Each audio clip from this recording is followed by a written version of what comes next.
ایران. ایها الناس، بچه تیمسار مملکت پدرش اعدام کردن تو ایران، رفته ایران مال و اموالو گرفته، اومده تو مکزیک و تو امریکا کارخونه زده. خاک بر اون سر بی غیرتتون.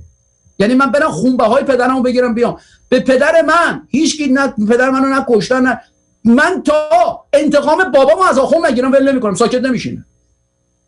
که 30 سال 20 سال تا اون موقعی که پدرم تا سال 2000 که زنده بود، زندگی رو به پدر من زهر کردیم. به اندازه که به پدر من زندگی رو زهر کردیم، زهرمو میگم تو دهن علی شیره‌ای.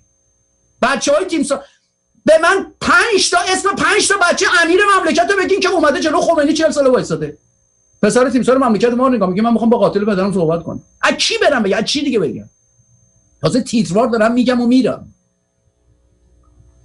اسم 5 تا فرزند امیر ارتش شاهنشاهی رو در تمام یگانهای زمینی، دریایی، هوایی، ژاندارمری، هر جا که لباس ارتشی تنش شد، اسم 5 فرزند امیر ارتش شاهنشاهی رو بگید که اومد خارج از کشور و فعالیت سیاسی کرد. از شرف خودشون حفاظت و محافظت کرده.